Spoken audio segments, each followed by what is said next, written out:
Hi, it's Steve. Today we'd like to show you how to change the surface element on your range. It's a really easy repair. Let me show you how we do it. Now before we begin this repair, the first thing we'll need to do is to disconnect power to the range. So either pull it away from the wall so that you can unplug it, or locate the electrical panel, turn off the appropriate breaker, or remove the appropriate fuses. And once we've done that, we're then going to take that main top completely off of the range so that we can change out the part. So now that we've disconnected the power, we'll open up that door and we're going to remove two screws that secure that main top to the body of the range. Typically they're a 1/4 inch hex head screw, and they may also have a Phillips insert on them as well. Now with the retaining screws removed, we'll next lift up on the front edge of that main top. Just pull it slightly forward. And once we expose the harness connector at the back, we can disconnect it there. Simply depress the two locking tabs.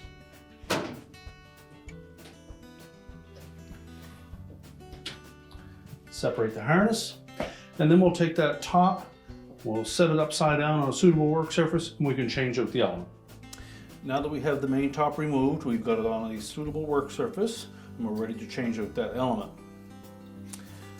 Now when looking at the replacement surface element, you'll see there are some similarities, but there's also a couple of notable differences here. One of which is the terminals that are used for the hot surface indicator. On the replacement element, there are 3/16 spade terminals, and on the original, they're actually 1/4 inch spade terminals. And because there's no real current flowing through those, you could potentially just crimp those connectors a little bit tighter, and it may work, but you run the risk that it is not a real snug connection. So you should change those particular terminal ends to the proper size to match our new element. Now, the other thing we need to look at is the location of the mounting brackets. Around the perimeter of the element base, there are some numbers that correspond with the locations of those tabs, so just take note of those. We'll transfer the existing spring mounting clips onto the new element. We'll change out the terminal ends that are required, and then reattach the wiring to the new element. So we'll begin by removing the wires from the existing element. Take note of their location or take a photograph of them.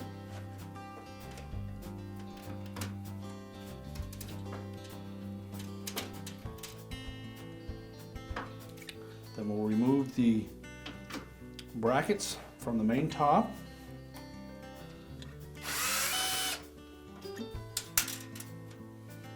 And we'll also remove those brackets from the element itself. Again, take note of the location of where they're mounted.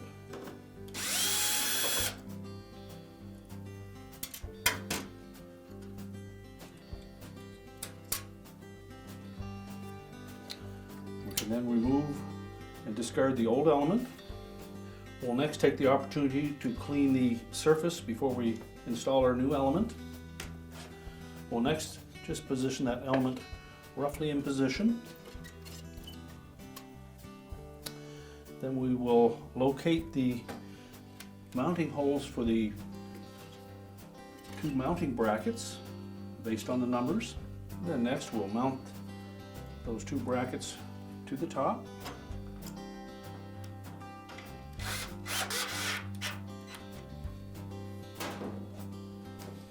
And now we're ready to change out those two terminal ends. We'll begin by cutting the old terminals off.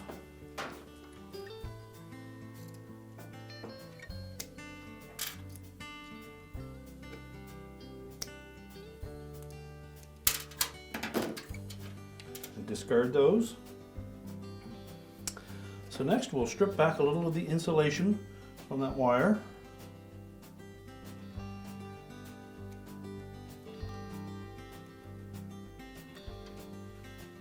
Next we'll slide the new terminal end onto that wire. Make sure it's pushed on far enough that you can actually see some copper wire coming from beneath the insulator, and then crimp it into place.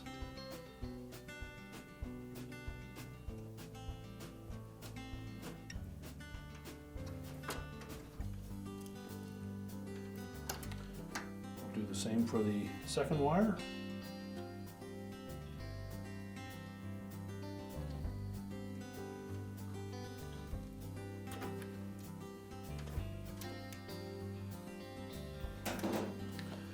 Now with them firmly crimped onto the wires, we can install them onto the terminals on that element.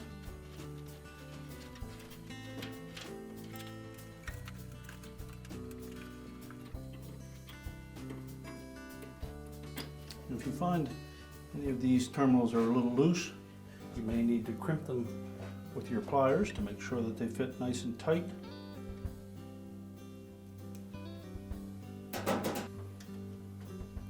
Now, if on your particular model you found that the length of the wire harness was not long enough to reach the terminals on your element, you would have noticed that included with the packaging was some extension wires for those. So just follow the instructions that came with the element kit to install those. Now that we have the new element installed and our wires installed, we're ready to put the main top back on the range. Now when reinstalling that main top, we want to make sure that we have it even side to side. We're just going to set it back part way so that we can reach that wire harness, and we need to make sure that that is firmly connected. Press the two halves of that connector together and make sure both locking tabs engage.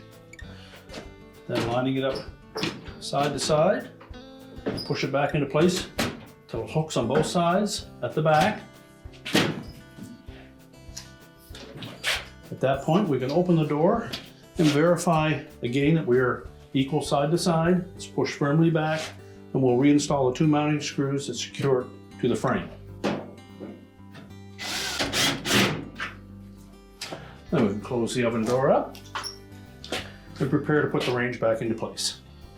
We're now ready to push the range back into place, reconnect the power, and our repair is complete.